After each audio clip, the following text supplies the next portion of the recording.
کلام مقدس نئے عہد نامہ میں سے مقدس پطرس کا دوسرا عام خط، اس کا تیسرا اور آخری باب، مسیح کی آمد ثانی کا وعدہ۔ اے عزیزو، اب میں تمہیں یہ دوسرا خط لکھتا ہوں اور یاد دہانی کے طور پر دونوں خطوں سے تمہارے صاف دلوں کو ابھارتا ہوں کہ تم ان باتوں کو جو پاک نبیوں نے پیشتر کہیں اور خداوند اور منجی کے اس حکم کو یاد رکھو جو تمہارے رسولوں کی معرفت آیا تھا، اور یہ پہلے جان لو کہ آخر دنوں میں ایسے ہنسی ٹھٹھا کرنے والے آئیں گے جو اپنی خواہشوں کے موافق چلیں گے اور کہیں گے کہ اس کے آنے کا وعدہ کہاں گیا، کیونکہ جب سے باپ دادا سوئے ہیں اس وقت سے اب تک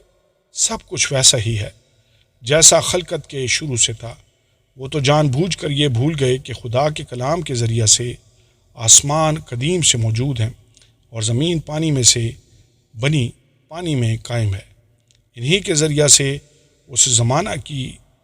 دنیا ڈوب کر ہلاک ہوئی، مگر اس وقت کے آسمان اور زمین اسی کلام کے ذریعہ سے اس لیے رکھے ہیں کہ جلائے جائیں، اور وہ بے دین آدمیوں کی عدالت اور ہلاکت کے دن محفوظ رہیں گے۔ اے عزیزو، یہ خاص بات تم پر پوشیدہ نہ رہے کہ خداوند کے نزدیک ایک دن 1000 برس کے برابر ہے اور 1000 برس ایک دن کے برابر۔ خداوند اپنے وعدہ میں دیر نہیں کرتا جیسی دیر بعض لوگ سمجھتے ہیں، بلکہ تمہارے بارے میں تحمل کرتا ہے، اس لیے کہ کسی کی ہلاکت نہیں چاہتا، بلکہ یہ چاہتا ہے کہ سب کی توبہ تک نوبت پہنچے۔ لیکن خداوند کا دن چور کی طرح آ جائے گا۔ اس دن آسمان بڑے شور و غل کے ساتھ برباد ہو جائیں گے اور اجرام فلک حرارت کی شدت سے پگھل جائیں گے اور زمین اور اس پر کے کام جل جائیں گے۔ جب یہ سب چیزیں اس طرح پگھلنے والی ہیں تو تمہیں پاک چال چلن اور دینداری میں کیسا کچھ ہونا چاہیے،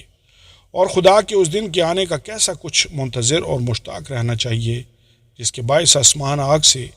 پگھل جائیں گے اور اجرام فلک حرارت کی شدت سے گل جائیں گے۔ لیکن اس کے وعدہ کے موافق ہم نئے آسمان اور نئی زمین کا انتظار کرتے ہیں جن میں راست بازی پسی رہے گی۔ پس اے عزیزو، چونکہ تم ان باتوں کے منتظر ہو، اس لیے اس کے سامنے اطمینان کی حالت میں بے داغ اور بے عیب نکلنے کی کوشش کرو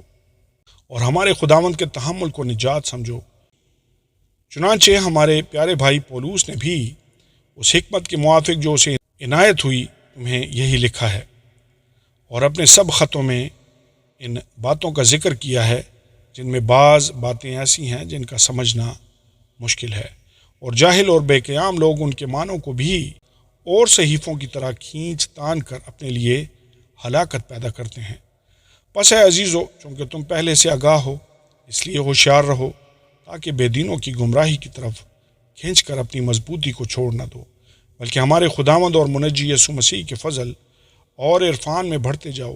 اس کی تمجید اب بھی ہو اور ابد تک ہوتی رہے۔ آمین، آمین اور آمین۔